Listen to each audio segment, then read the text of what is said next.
Assalamualaikum warahmatullahi wabarakatuh. Tepangkeun wasta abdi Raihana Nabila Hafiza, nomor absen 28 di kelas 12 bahasa. Bade nyaritakeun carita pantun atanapi dongeng bahasa Sunda anu judulna Situ Buleun.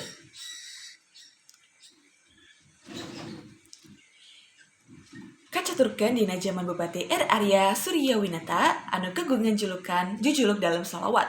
Aya oge nu nela dalam santri. Harita anjeunna jeneng Bupati Kabupaten Purwakarta di Karawang.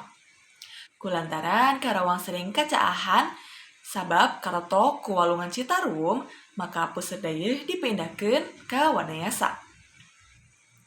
Sanggeus puseur dayeuh dipindahkeun ka Wanayasa, dalam santri boga maksud pikeun mindahkeun deui kabupaten kabelah Lebak.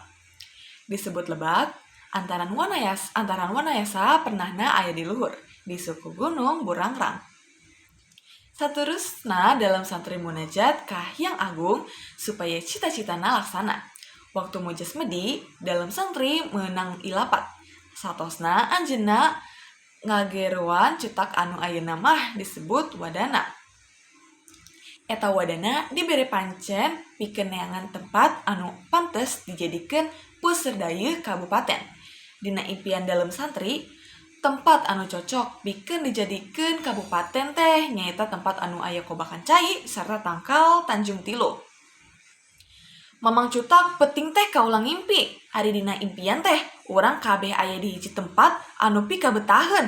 Tepatna di belah Lebak aya Kobakan Cai jeung tangkal Tanjung Tilu. Kukituna ayeuna keneh mamang giremiang jugjug eta pantempatan. Upami geus kapanggih, gowat lapor ka kaula dalam santri. Unjuk sumangga kaula nuhun, ayeuna keneh mamang bade milari eta pantempatan. Pikeun batur keung di jalan mah, ngajak wae ponggawa duaan, wadana Cutak. Gancangna carita, Cutak teh indit ka Lebak pikeun neangan tempat sukumaha anu dipedar ku dalam santri. Harita kaayaan masih kene luang geledegan. Tangkal kai jeung kakayon sejena rembet pisan. Matak hese pikeun jalanna. Komo wates tungtung kulon Wanayasa. Sejabati rembet ku kayon jalanna oge rumpil. Atuh Cutak jeung dua ponggawa teh teu sirikna nete akar ngebinjakar mapai-mapai jalan pikeun neangan tempat anu cocok sareng impian dalam santri. Saterusna Cutak nepi ka hiji tempat anu masih keneh leuweung, gonggong Simagonggong. Manehna mimiti nyieun jalan, ngabukbak leuweung, nepi ka ahirna anjok ka hiji tempat anu aya Kobakan Cai. Tempat penggoyangan badak anu jolna ti Sapeureum jeung Cikumpai. Di sabudeureun eta Kobakan Cai aya tangkal Tanjung Tilu, persis sakumaha anu aya dina impian dalam santri. Cutak atoheun pisan sanggeus manggihan eta tempat. Tuluy manehna ngalaporkeun hal eta ka dalam santri. Sanggeus kitu dalam santri kalayan dibarengan ku Cutak ngajukjuk ka eta tempat. Sanggeus dibebenah eta tempat digaranan Sindang Kasih. Sindang hartina eureun heula, sedangkeun kasih tina kecap asih.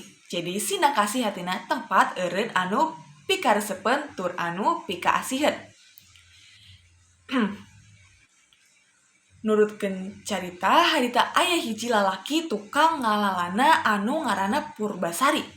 Elmu pangaweruh Purbasari estu nyang colang nepi ka kapake ku dalam santri dina nguruskeun rupa-rupa pasualan.